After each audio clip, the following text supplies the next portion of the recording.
नमस्कार, आप देख रहे हैं देश रोजाना। मैं हूं बेनजीर हाशमी। बुलेटिन की शुरुआत करेंगे ताज़ा हेडलाइंस के साथ, फिर बात करेंगे हरियाणा की बड़ी और खास खबरों की।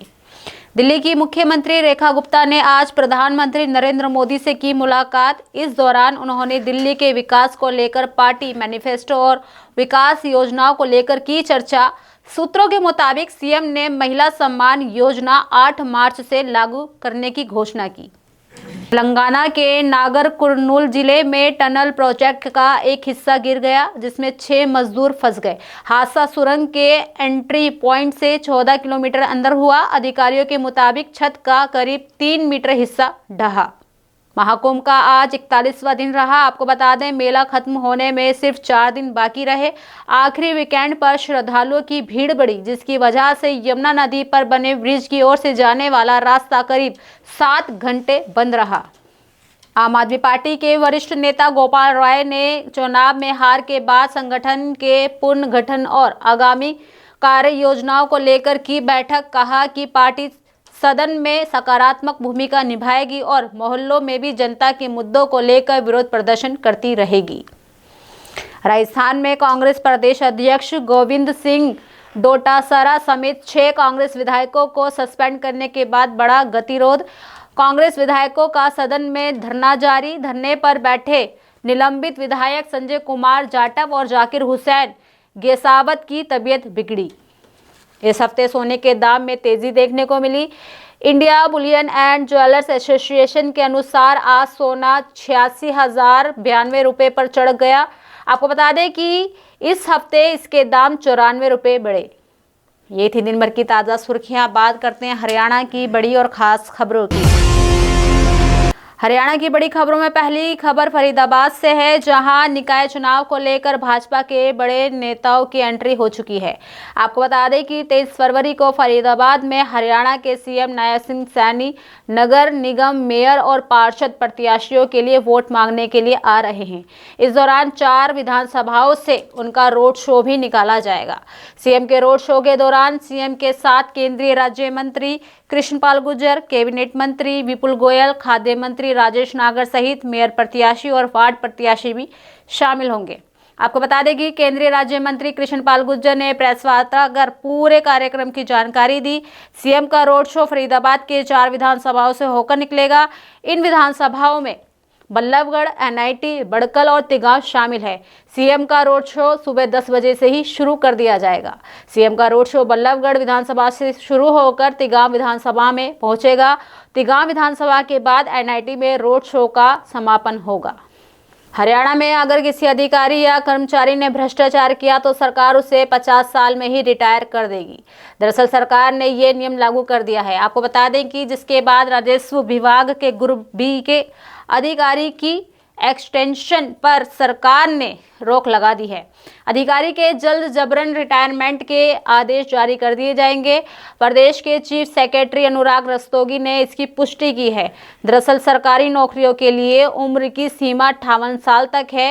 हालांकि हरियाणा सरकार पहले 55 साल की उम्र में ही अधिकारी के भ्रष्टाचार से जुड़े मामले की जाँच करती थी। अगर सब कुछ ठीक हुआ तो अधिकारी या कर्मचारी को 58 साल तक की नौकरी के लिए एक्सटेंशन दे दी जाती थी। अब सरकार ने इस उम्र सीमा को 50 साल कर दिया है। हालांकि 55 साल में भी रिव्यू की प्रक्रिया जारी रहेगी। सरकार के मुताबिक किसी अधिकारी और कर्मचारी को जबरन रिटायर करने के लिए उसकी गोपनीय रिपोर्ट को आधार बनाया जाएगा। वहीं इसके अलावा अधिकारियों की एनुअल कॉन्फिडेंशियल रिपोर्ट एसीआर की भी जांच की जाएगी। अगर वह भ्रष्टाचार के केस में पकड़ा गया या किसी तरह से इन्वॉल्व रहा तो फिर उसे 50 साल से आगे सरकारी नौकरी करने की छूट नहीं दी जाएगी। वहीं नगर निगम चुनावों को लेकर फरीदाबाद से बीजेपी के सांसद और केंद्रीय राज्य मंत्री कृष्णपाल गुर्जर ने आज एक प्रेस वार्ता की, जहां उन्होंने कहा कि देश में अब तक जितने भी चुनाव मेयर पद के लिए हुए हैं, इस बार सबका रिकॉर्ड तोड़ते हुए फरीदाबाद मेयर प्रत्याशी भारी वोटों से जीत हासिल करेगी। उन्होंने कहा कि कांग्रेस के पास तो वोट मांगने के लिए भी कोई मुद्दा ही नहीं बचा। बीजेपी की सरकार ने देश में और हरियाणा में जो विकास कार्य किए हैं, जनता उनको देखते हुए वोट कमल के फूल को ही देगी।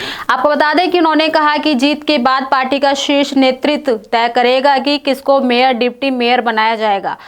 कृष्णपाल गुर्जर ने कांग्रेस पर वार करते हुए कहा कि लगातार हो रही हार के कारण कांग्रेसी अपना मानसिक संतुलन खो चुके हैं। कांग्रेस के पास नेताओं का अकाल पड़ चुका है। उनके पास प्रचार करने तक के लिए कोई नेता नहीं है। इस चुनाव में कांग्रेस के पास कोई विजन ही नहीं है और जब कांग्रेस हार जाती है तो इसका ठीकरा ईवीएम पर ही फोड़ती है। वहीं जुलाना नगर पालिका चुनाव में प्रचार करने पहुंचे भाजपा प्रदेश अध्यक्ष मोहनलाल बडोली ने पूर्व मुख्यमंत्री भूपेंद्र सिंह हुड्डा को लेकर तंज कसा है। दरअसल उन्होंने कहा कि राजनीति में सारी संभावनाएं खुली रहती है और अगर हुड्डा भाजपा में शामिल होना चाह रहे हैं तो वह आ सकते हैं। साथ ही कहा कि राजनीति में कब क्या हो जाए किसी का कुछ नहीं पता। आपको बता दें कि बडोली ने कहा कि सिरसा के कांग्रेस विधायक भी खुद भाजपा मुख्यमंत्री की तारीफ कर चुके हैं। आज लोग भाजपा के साथ जुड़ रहे हैं। वहीं सोनीपत में विधायक का चुनाव लड़ चुके नेता और जिला परिषद से 2 चेयरमैन भाजपा में शामिल होंगे। वहीं इस दौरान मोहनलाल बडोली दिल्ली की मुख्यमंत्री बनी नंदगढ़ की बेटी रेखा गुप्ता के चाचा से भी मिले। उन्होंने कहा कि हमारी बेटी दिल्ली को सुधारने का काम करेगी। दिल्ली को भी हरियाणा की तरह ही विकास के पथ पर आगे ले जाने का काम किया जाएगा।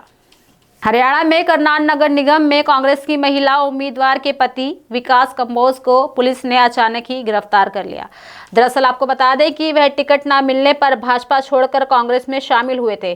साथ में ये भी बता दें कि इसके बाद महिलाओं के लिए रिजर्व वार्ड 2 से कंबोज की पत्नी को टिकट मिला था। दरअसल सेक्टर 32-33 थाना के एक महिला व एक पुलिसकर्मी उनके घर अचानक पहुंच गए।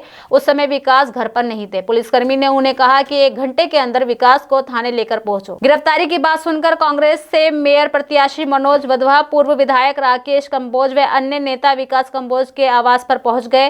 जब वे विकास को थाने में लेकर पहुंचे तो पुलिस ने उन्हें किसी पुराने चेक बाउंस के मामले में गिरफ्तार कर लिया। विकास कंबोज का कहना है कि बीजेपी के लोग उन पर जानबूझकर दबाव बना रहे हैं। जब से वे कांग्रेस में शामिल हुए हैं तब से ही उन पर लगातार दबाव बनाया हुआ है। उन्होंने बताया कि सुबह भी कुछ लोग उन पर दबाव बनाने के लिए घर आए थे। इसके बाद जब वे घर नहीं मिले तो पुलिस ने उनके घर आकर उन्हें गिरफ्तार करने की कोशिश की। तो ये थी दिन भर की ताज़ा सुर्खियों के साथ हरियाणा की बड़ी और खास खबरें। कल फिर होगी मुलाकात ऐसी ही खास खबरों के साथ। तब तक के लिए बने रहिए हमारे साथ और देखते रहिए देश रोजाना। नमस्कार। हमारे साथ जुड़े रहने के लिए देखते रहिए देश रोजाना का यूट्यूब चैनल सब्सक्राइब कीजिए। साथ ही देश रोजाना की खबरें सबसे पहले देखने के लिए प्रेस कीजिए बेल आइकन।